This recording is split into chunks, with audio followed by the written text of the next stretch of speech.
Shalom, shalom, shalom, peuple de Dieu de Brazzaville, de Kinshasa, de l'Europe, de l'Océanie, de l'Amérique, partout où vous aurez l'occasion ou l'opportunité de suivre notre nouveau numéro de l'émission Il est temps. Il est temps, une émission conçue pour l'édification de l'Église Corps de Christ et présentée par votre humble serviteur, le révérend Enoch Kalombo, le pasteur responsable de l'Église ACK Masengo au niveau de Brazzaville. La communauté ACK, bien sûr, chapeautée par l'homme du retour à la parole, l'évêque Pascal Moukouna, que je salue en passant. Peuple de Dieu, notre partage de ce jour, nous allons parler sur la volonté parfaite, c'est-à-dire la volonté parfaite de Dieu. Nous sommes dans le livre de Genèse, chapitre 21, le verset 9e jusqu'au verset 14. Tu verras l'histoire de notre patriarche de la foi, Abraham. Lorsque l'Éternel a appelé Abraham, il a dit à Abraham, sors de la maison de ton père et je ferai ton nom grand, je te bénirai. Ta postérité sera comme la poussière de la terre et ta postérité sera comme les étoiles du ciel. Abraham a cru aux promesses de Dieu. Et tu verras que lorsque Abraham est sorti avec sa femme Sarai, Abraham était content. Il a écouté la voix du Seigneur. C'est ainsi que la Bible dit, il est le père de la foi. Arrivé maintenant dans le parcours d'Abraham, il a entendu les promesses de Dieu. Il a entendu la promesse que l'Éternel lui a promis en ce qui concerne que l'enfant Isaac viendra. Il a entendu pendant plusieurs années. La Bible dit que double fois ménopause sa femme Sarai, mais il n'y avait pas toujours l'enfant.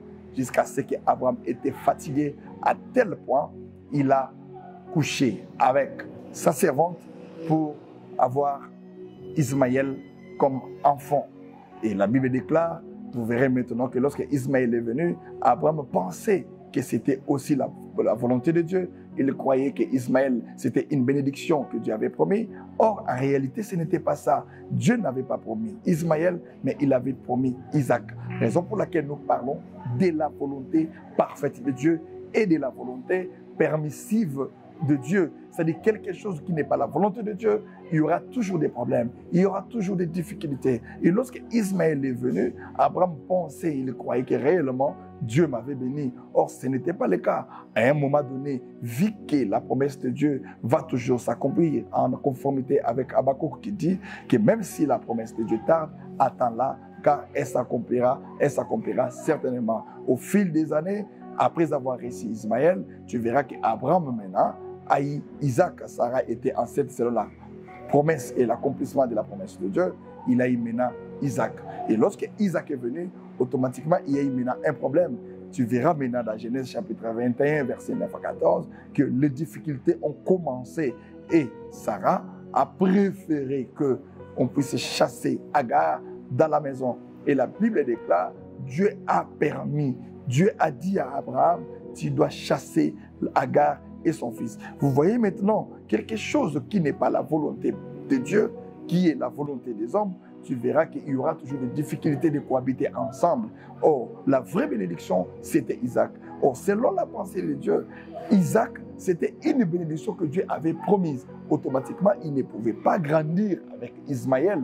Donc, il a fallu qu'Ismaël puisse quitter la maison d'Abraham pour que la bénédiction d'Isaac puisse grandir en paix.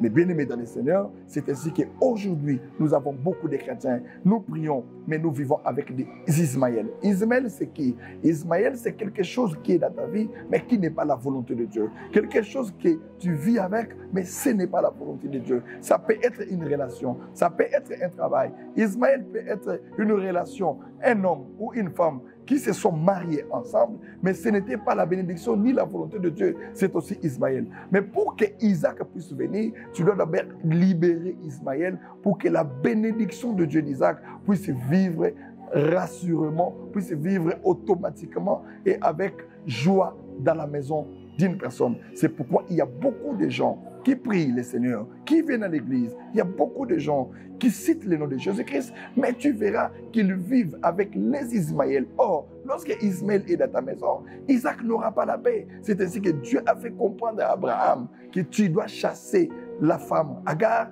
et son fils Ismaël, parce que la bénédiction que je vous avais promis, ça va réellement s'accomplir.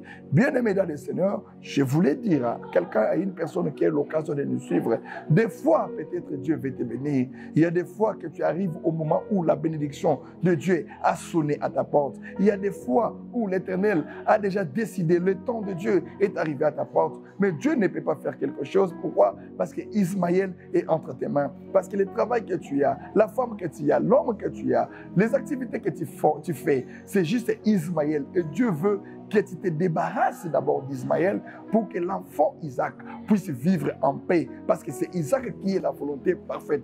Et lorsqu'un chrétien ne vit pas dans la volonté parfaite de Dieu, il y aura toujours des problèmes.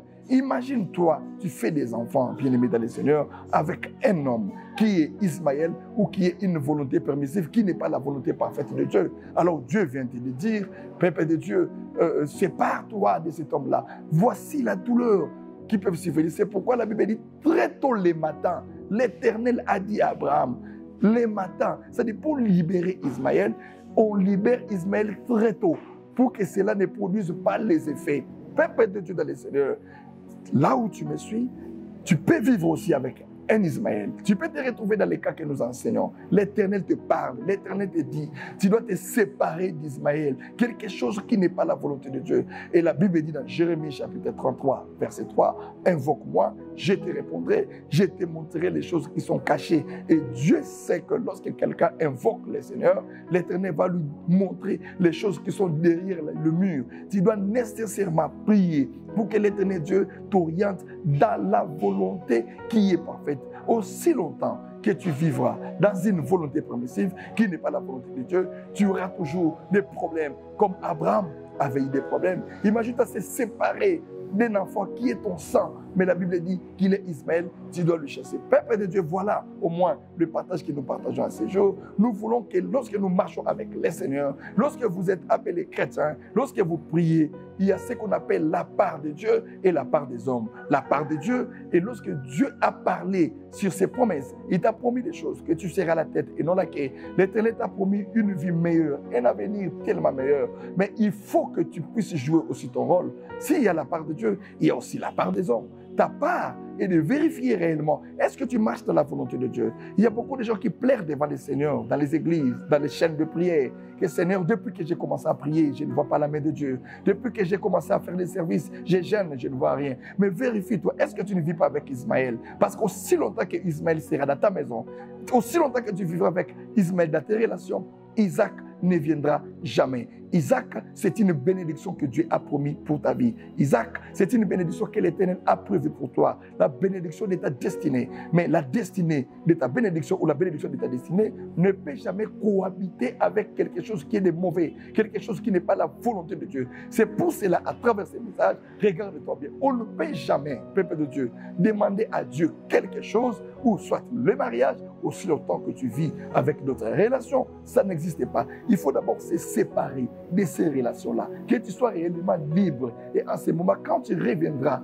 devant le Seigneur, et la Bible dit, revenez à moi et je reviendrai à vous. C'est en ce moment-là, pour que la bénédiction de Dieu entre dans ta vie, tu dois te débarrasser de quelque chose qui est mauvaise, de quelque chose qui est comme un mal, de quelque chose qui n'est pas la volonté de Dieu. Et aujourd'hui, nous avons du mal à se séparer de ces choses-là. Imaginez-vous le cas de Lot, lorsque Dieu détruisait Sodome et Gomorrhe, il avait même du mal de laisser ce qui était derrière elle.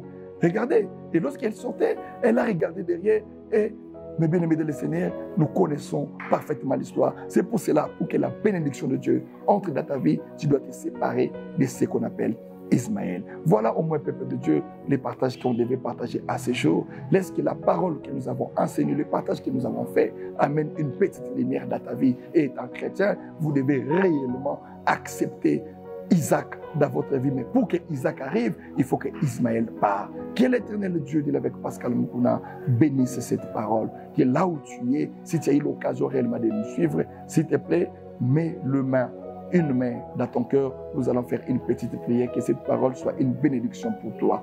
Oh Seigneur Jésus, merci parce que nous avons partagé avec quelqu'un qui nous suivait. Laisse que cette parole, mon Dieu, soit une bénédiction. Sépare-nous, Seigneur, d'Ismaël de nos vies, les Ismaël de nos vies. Seigneur, que nous soyons réellement un peuple béni. Nous avons besoin d'entrer dans la profondeur, dans la bénédiction d'Isaac, mais il faut que Ismaël part de notre vie. Laisse que quelqu'un qui nous a suivis, que tu nous donnes la force de se séparer avec les mauvaises choses, de se séparer avec une mauvaise vie, pour que nous puissions bénéficier de la bénédiction que tu as promis à travers ces messages. Au nom de Jésus, Amen. Que l'Éternel Dieu de l'évêque Pascal Mukuna bénisse tout le monde qui a eu l'occasion de suivre cette émission et les enfants de l'église ACK Masengo au niveau de Brazzaville. Veuillez vous abonner à notre chaîne YouTube Dimension TV, notre page Facebook ACK Masengo. Que l'Éternel Dieu de l'évêque Pascal Mukuna vous bénisse au nom de Jésus. Amen.